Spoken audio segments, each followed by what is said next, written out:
이번 10월 큐레이션의 발표를 맡은 경희대학교 경영대학원 겸임교수 김손비아입니다.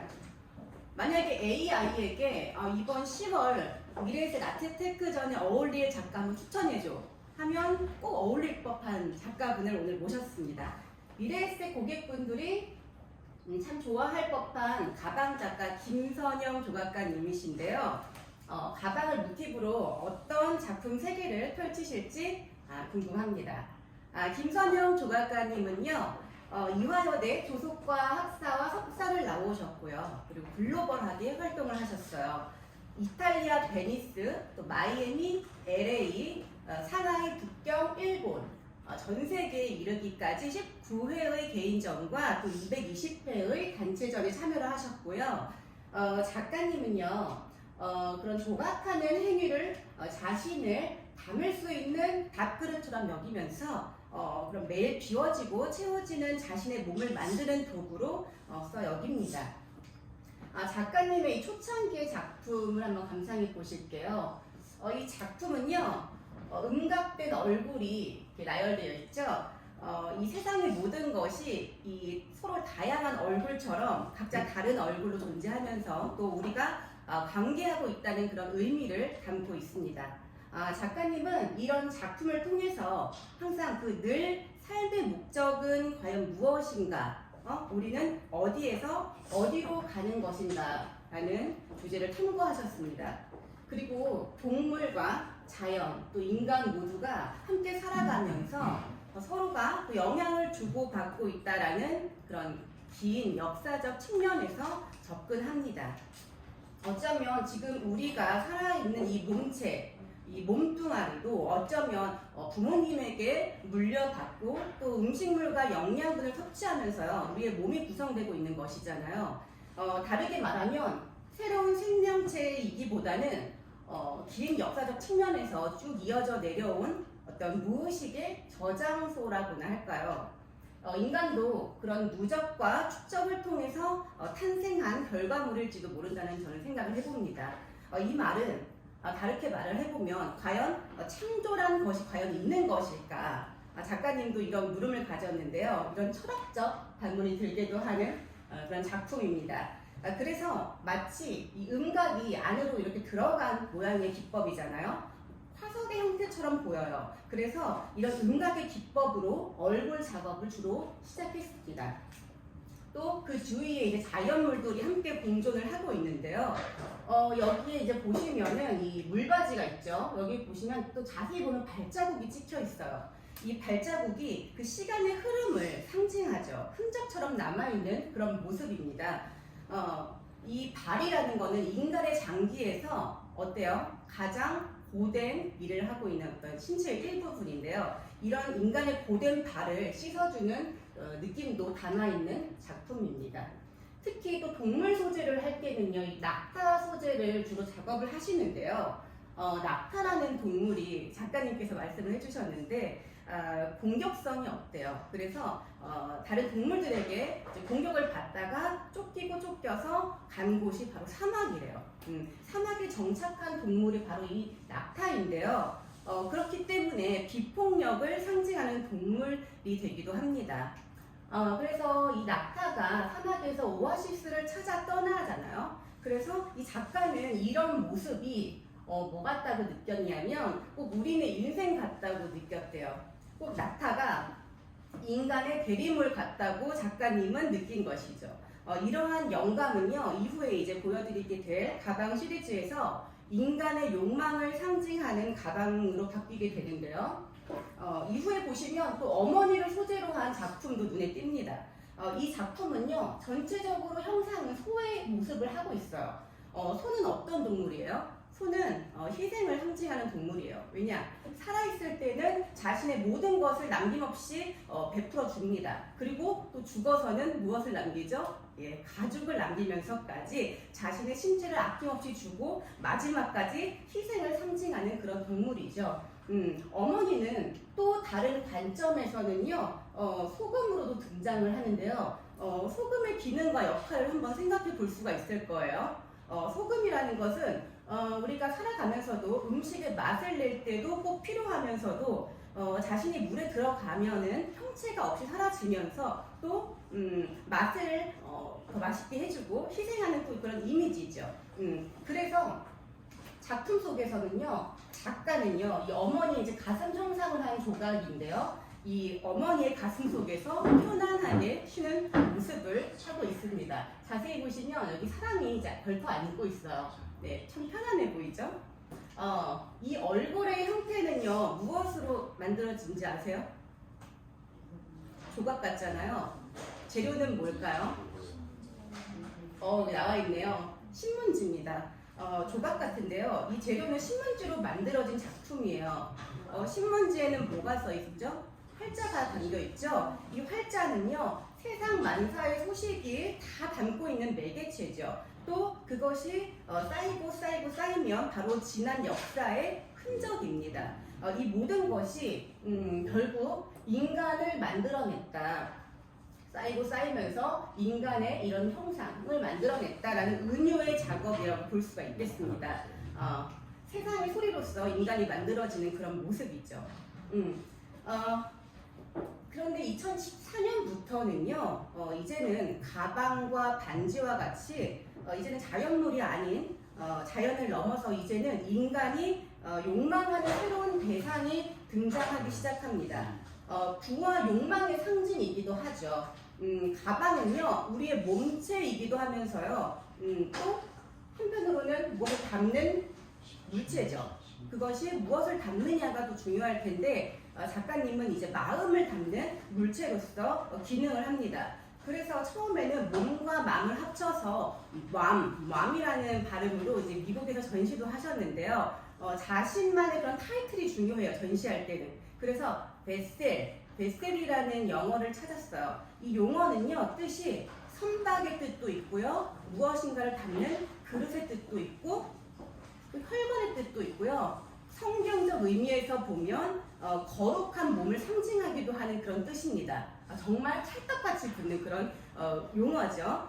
꼭 작가님의 메시지를 대변해주는 말이 되었습니다. 그래서 이제 베셀이라는 타이틀로 전시가 최근에 또 이제 열리고 있습니다. 이제 배와 삼덕처럼 무엇인가를 담기 시작하는 이 조각가님은요, 이제 조선 백자 형태의 클러치 지갑을 만들고요, 어머니를 상징하는 소금이 그 안에 담깁니다. 모양은 백자 형태도 있고 또 이런 청자 형태도 있습니다. 처음에는 실제 소금을 사용해서 담았는데요. 나중에 이제 컬렉터분들이 이제 컬렉하실 때는 또 이제 배송도 해야 되고 그러다 보면 이제 소금이라는 것은 이제 움직이죠. 그래서 이동할 때 변형되는 문제가 발생을 하더라고요. 그래서 여기 이제 보면 뭐 마블, 대리석을 사용해서 이러한 소금의 형상을 대체해서 만들기도 합니다. 다양한 재료의 시도가 시작되는 것이죠. 소금은요, 작가님의 작품에서 실질적인 근원이 됩니다. 아까 말했듯이 그 소금의 귀하고 희생적인 그런 상징적인 의미를 생각했을 때 우리의 가방이 몸이라고 생각을 한다면 자신의 몸에 이런 정신을 담고 싶은 열망이나 소망이 되겠죠. 또 여기 옆에 보시면 가방도 있지만 작은 것이 뭐죠? 예, 가방의 태그예요. 태그가 달린 것을 발견할 수가 있는데요. 이 태그는 뭐냐? 가방에 어떤 생산 일자, 뭐 제조, 어떤 재료들이 이제 담겨 있잖아요. 그럼 정체성을 의미하는 게 바로 태그예요. 네, 작가님에게 이것은 바로 무엇이냐? 성경 바이블입니다. 그래서 실제 성경이 들어있는 것이 태그에 녹아들었습니다.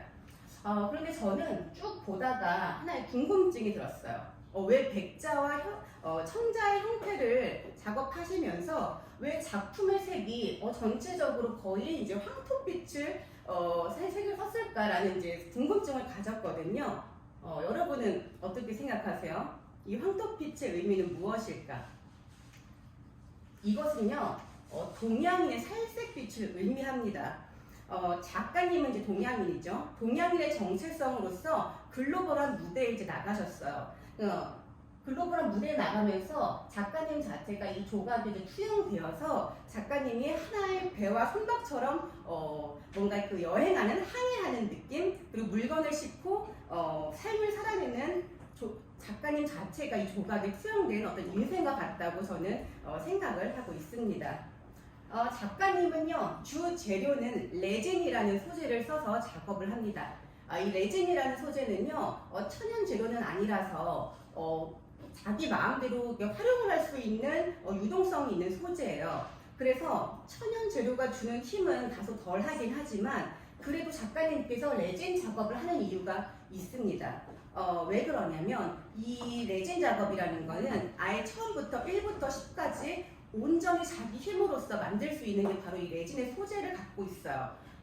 그래서 이 장인정신이라고 할 수가 있죠. 누군가에게 맡기지 않고 온전히 처음부터 끝 마무리까지 자신의 혼신의 힘을 다하는 것이죠.